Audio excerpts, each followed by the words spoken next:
Welcome to the Real News Network. I'm Paul Jay in Baltimore. We're continuing our discussion with three activists from Baltimore. Joining us again, Kate Khatib. She's a co-editor of the book We Are Many, which just came out. She's also a founding member of Red Emma's Collective. Mike McGuire, he's also co-editor of the book We Are Many, and he's been working with the Occupy movement since September 17th when it started. He also works with the Real News Network now, helping build our new headquarters.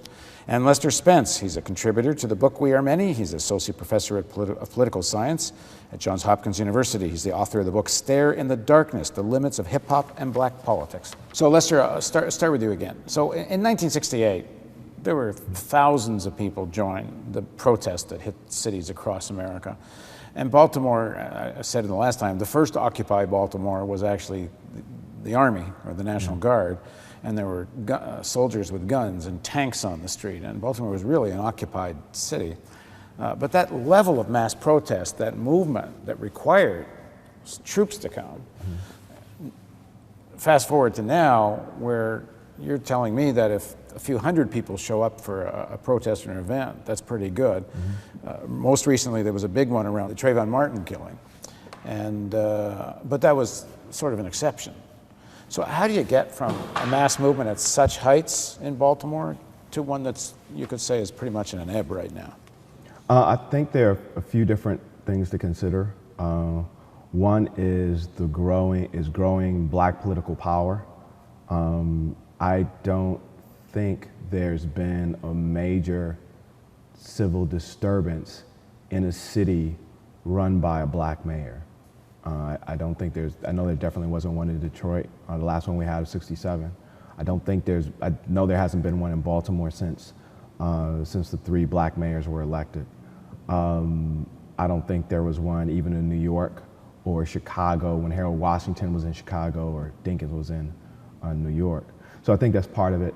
The other part of it is that the population that's most likely to engage in serious activist work is young, and a sizable portion of that population in the black community is now tied up in the prison industrial complex.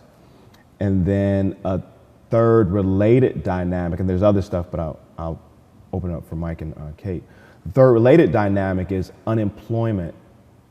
Unemployment drops. Unemployment rises, right? So to the extent that we're talking about these 60s movements that had a sizable labor component, when people aren't working, there's a certain type of politics that they're not connected to anymore, because the labor movement was at least one of the funnels through which black politics takes on a certain tenor. So when those three things happen, the election of black mayors, the increasing election of black political leadership, the movement, the shunning off of a sizable percentage of black populations into the prison industrial complex, and then growing unemployment, it makes it very hard for a certain type of political activism to take place in places like Baltimore. What's your take on the same question?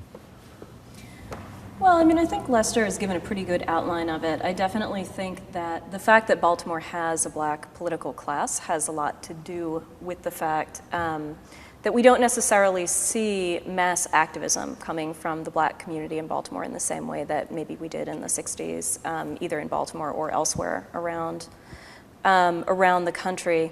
In general, I think the question of why we don't have a climate of, or maybe a culture of protest in Baltimore right now, I think is a bigger question. It's not something that's entirely tied to race. It's definitely a racial question, but I think there are other aspects to it. I think some of it has to do with our proximity to Washington and the fact that there is always a lot of push for folks in Baltimore to actually go to DC to protest. There is, I think, a sense that protesting in Baltimore isn't necessarily going to accomplish anything. I think a lot of the mass mobilizations that you've seen in the United States in recent years, at least in the past couple of decades, have really very much been around conventions, around gatherings, and Baltimore really hasn't seen a major convention, either a political convention or a meeting of the WTO or the World Bank or the IMF, which is where a lot of the mass protest has kind of come from. Well, Mike, what do you make of Lester's point from the previous segment of the interview? That the thing that would galvanize people here more is certainly the issue that's affecting people more. It's the criminal justice system, and the kind of issues that I guess I don't know if it'd be this. Would you say that's the same for Hispanics as well and other people? Or is it really something specifically in terms of Black Baltimore? So it's not. So it's the same. It's a similar apparatus, but with Latinos, I'd say it's the immigration apparatus, which is related to criminal justice, but it's not the same thing. And it's a little sidetracked from where we're going, but is that not less an issue in Baltimore? I saw that the mayor was saying that the city officials are not allowed to ask people for citizenship, and they're actually trying to get people to move here. I think it's less a problem in Baltimore. That doesn't mean it isn't a problem. It just means it's less of a problem. Yeah, but in terms of this, I guess the 68 protest was really a product of the black political movement. So that's one set of dynamics. Why that isn't at a rise. So maybe we should return to that in a second, but what do you make of Lester's point that white activists here aren't as tuned in to the problems facing, in fact, the majority of the city, because the majority of the city is black? Well, that begs another question, which is, should it be the white community that's organizing the black community around prison industrial issues? So should we be the ones going out? Should I, for example, be the ones going out? And I think the answer is yes, if that's what I'm inspired to do. If that's what's driving me. But I think in general, there's not a huge culture of organizing in the United States. We've kind of lost those traditions. So we're talking about not just the difference that you're talking about is in numbers. It's whether or not it's a mass movement. And what's happened in the United States between the 60s and now. It seems like it should be easier. We're much more in touch with each other through all of our digital devices. But at the same time, we're much less in touch with each other because we're in touch with each other through these digital devices. But it's interesting, in the recent period, the biggest protest that you're telling me took place in Baltimore was about youth and the criminal justice system. And the killing of Trayvon Martin is that. And it's so resonated with people here because they say this is what's happening to us every day in Baltimore. Yeah, but then what happened with that? Where did the organizing go with that? And here in the first segment, we're talking a lot about elections, or electoral strategies. We don't form strategies well as social movements in the United States right now. We don't have venues in which we're actually coming together and talking through how we organize, what strategies we use, what makes sense, what we need to pursue, in just rational discussions. We had this debate within or about the Occupy movement a couple nights ago that Verso hosted between Chris Hedges and a guy representing CrimethInc.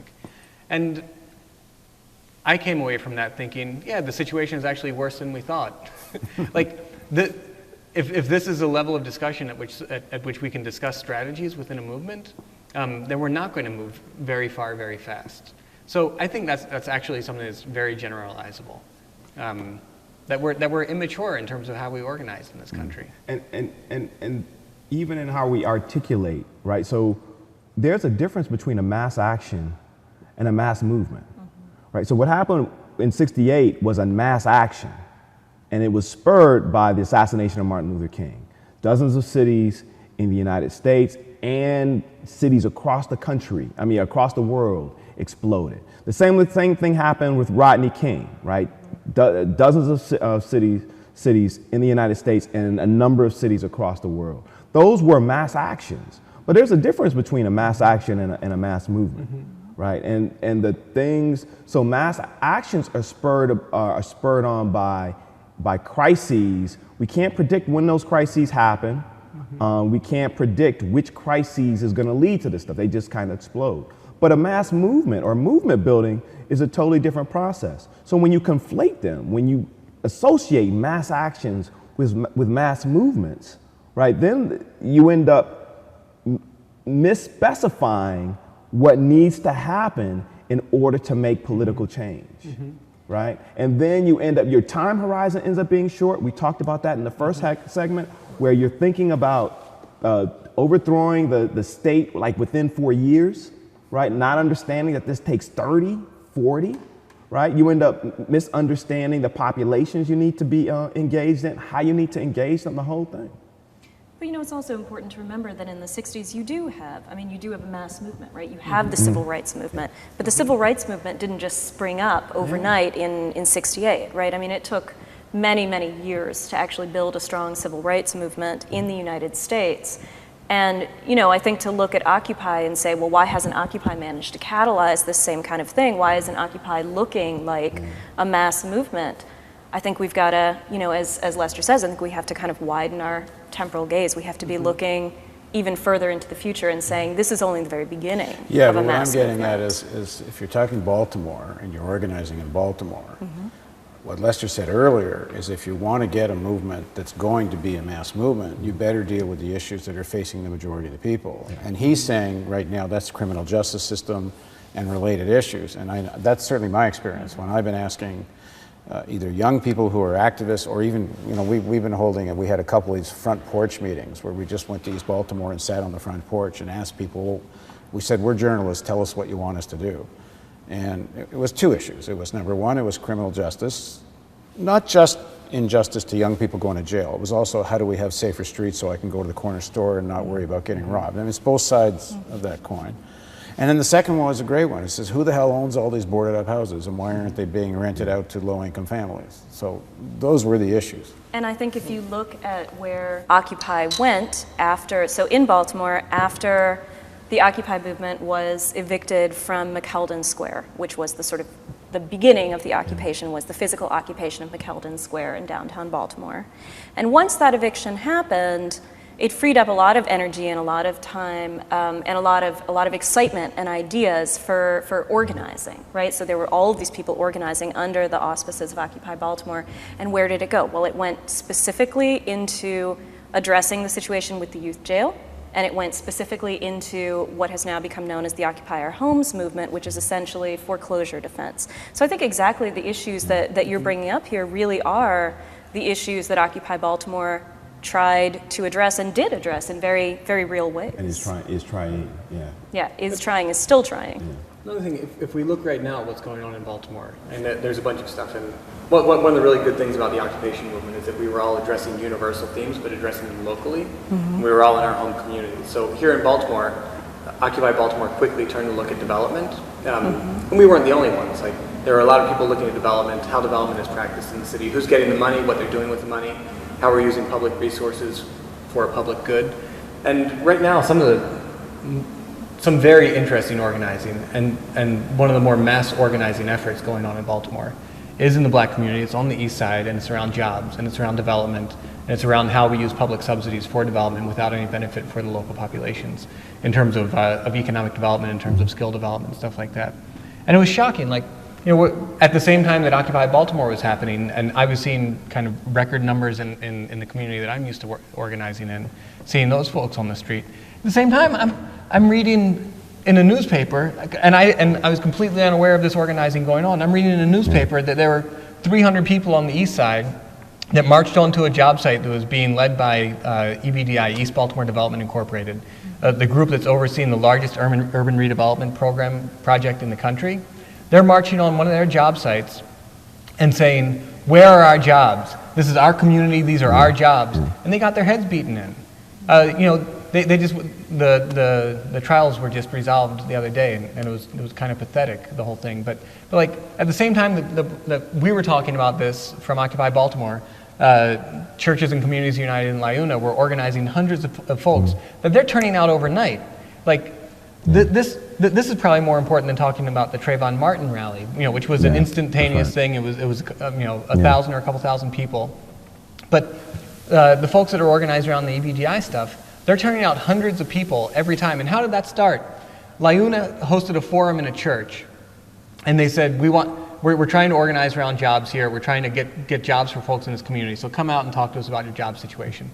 They ended up having folks lined up around the block. They had 1,000 people turn out for that meeting. They were expecting to accommodate a couple hundred. Wow. They had 1,000 people turn out for that meeting. Richie Armstrong who's the main organizer of Churches and Communities United now, he went to that meeting looking for a job. He ended up becoming an organizer of Churches and Communities United. And they're turning out literally, like, they call for a demonstration, they're turning out hundreds of folks, and they're organizing in the black community. And you know, the first rally I went to, I was like, I know no one here. And they thought that I was probably a hostile entity going to EBDI as a developer. They were like, are you with us or are you against us? And I was like, give me a sign. All right, well, thank you all for joining us, and we'll pick this up in a few weeks, and it will be an ongoing discussion, and maybe we'll add some more people to it. Thanks for joining us on the Real News Network from Baltimore.